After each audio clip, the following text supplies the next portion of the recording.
Hello friends, welcome to Janas recipes. இன்றைக்கி நம்ம சேனலில் விதவிதமாக இருக்கக்கூடிய கொழக்கட்டை தாங்க பார்க்க போகிறோம். இந்த கொழக்கட்டை ரெசிபி வீட்டில் இருக்கக்கூடிய அரிசி மாவு வச்சோ அல்லது கடையில் வாங்கின அரிசி மாவு வச்சோ எந்த அரிசி மாவுனில் கூட செஞ்சிடலாம். ரொம்ப ஈஸியான மெத்தடில் நம்ம செஞ்சுருக்கோம். இதை பார்க்குறதுக்கு முன்னாடி நம்ம சேனல் ஜனாஸ் ரெசிபி சப்ஸ்கிரைப் பண்ணிவிட்டு பெல் பட்டனை கிளிக் பண்ணிக்கோங்க. ஓகே ஃப்ரெண்ட்ஸ், இப்போ வாங்க செய்ய ஆரம்பிக்கலாம். ஃபஸ்ட்டு கொழக்கட்டை பண்ணுறதுக்கு 2 கப்பு போல் தண்ணி ஊற்றி ஒரு பாத்திரத்தில் நல்லா சூடுபடுத்திக்கலாம். எந்த அளவுக்கு சுடணும் அப்படின்னா, இது வந்து நல்லா பபிள்ஸ் வந்து இது போல் கொதிக்கும் போது அடுப்பு ஆஃப் பண்ணிக்கோங்க.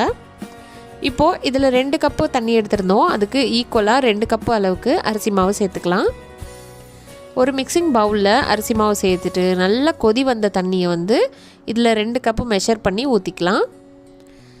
1 கப்பு அரிசி மாவு எடுத்திங்கன்னா அதுக்கு 1 கப்புலேருந்து 1.5 கப்பு கூட ஊற்றலாம். சில அரிசி மாவுக்கு நான் இன்றைக்கி 1 கப்பு தான் ஈக்குவலாக ஊற்றுறேன்.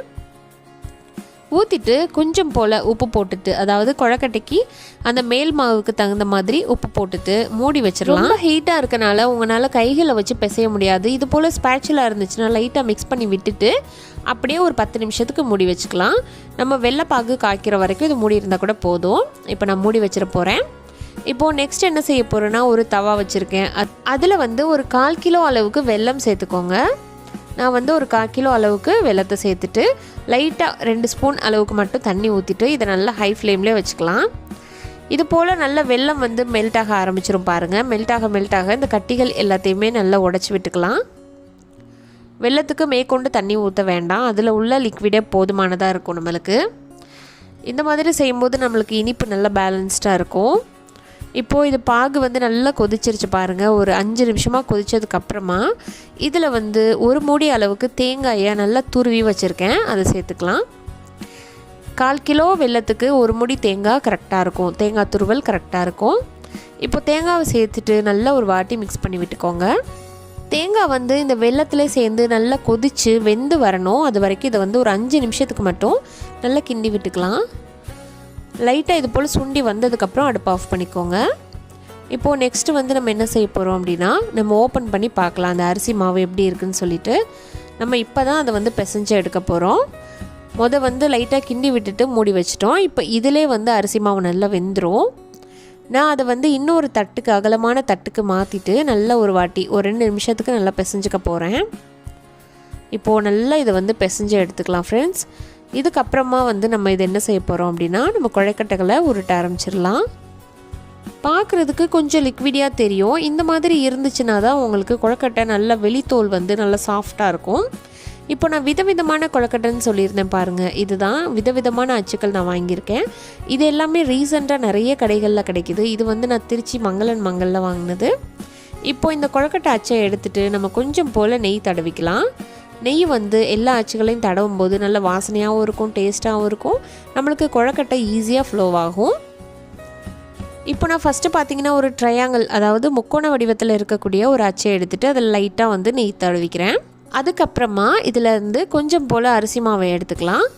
ரொம்ப தேவைப்படாது, கொஞ்சமாக எடுத்துகிட்டு இது போல் நல்லா அப்ளை பண்ணிக்கலாம். உங்கள் விரல்களை வச்சு நல்ல ஈஸியாக, அதாவது ரொம்ப தின்னாக வந்து அப்ளை பண்ணிக்கோங்க. ரொம்ப ஹார்டாக பெருசாக கனமாக தேய்ச்சிடக்கூடாது.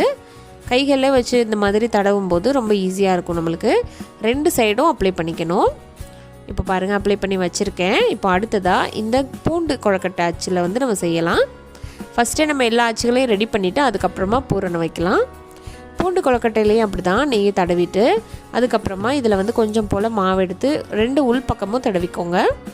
இது வந்து நிறைய மெத்தட்ஸில் செய்வாங்க. நான் வந்து இந்த மெத்தடில் செய்கிறேன். இந்த மெத்தடில் செய்யும்போது ரொம்ப ஈஸியாக இருக்கும். நம்ம ட்ரையாங்கிள் அச்சுக்கு செஞ்ச மாதிரியே தான் 2 பக்கமும் மாவை வந்து ஈக்குவலாக தடவிக்கலாம்.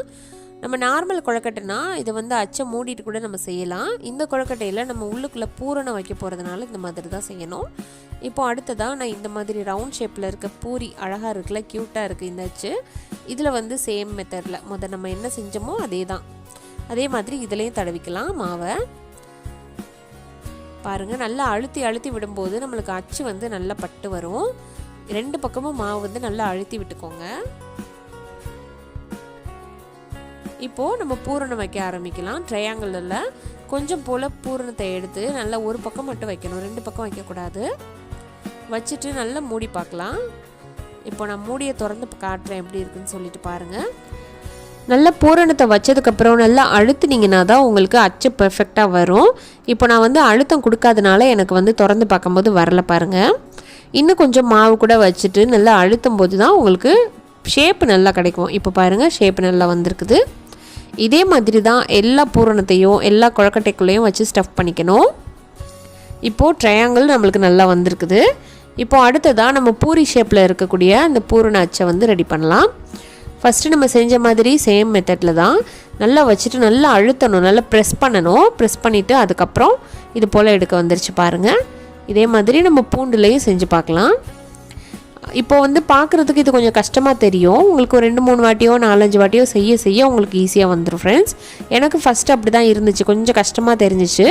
அதுக்கப்புறமா ஒரு 5-6 கொழக்கட்டை செஞ்சு முடிக்கும் போது உங்களுக்கு ஈஸியாக வந்துருச்சு, எனக்கு வந்துருச்சு. இப்போ நம்ம எல்லா கொழக்கட்டையும் ரெடி பண்ணி வச்சுருக்கோம் பாருங்கள். பூண்டு கொழக்கட்டைக்குள்ளே நம்ம ஸ்டஃபிங் வைக்கலாம். ஸ்டஃபிங் வந்து ரொம்ப இறுகி போயிடுச்சு அப்படின்னா கொஞ்சம் போல் தண்ணி வந்து லைட்டாக மிக்ஸ் பண்ணிக்கோங்க. கொஞ்சம் லிக்விடியாக வச்சுக்கலாம். ஏன்னு சொன்னால் நம்ம வந்து கொஞ்சம் ஆற வச்சதுனால கொஞ்சம் இறுகி போகிறதுக்கு சான்ஸ் இருக்குது. இப்போது நம்ம பூண்டு கொழக்கட்டையிலையும் இது மாதிரி செஞ்சாச்சு பாருங்கள். உள்ளுக்குள்ளே வந்து ஸ்டஃபிங் வச்சுக்கிட்டு அதுக்கப்புறமா நம்ம எடுத்து பார்க்கலாம். பாருங்கள், வாவ், சூப்பராக எடுக்க வந்திருக்குது. இப்போது எல்லா கொழக்கட்டையும் ரெடியாக இருக்குது. இப்போ அடுத்ததாக ஒரு ஸ்டீமர் தட்டு எடுத்து வச்சுட்டு அதில் லைட்டாக ஆயில் தடவிக்கலாம்.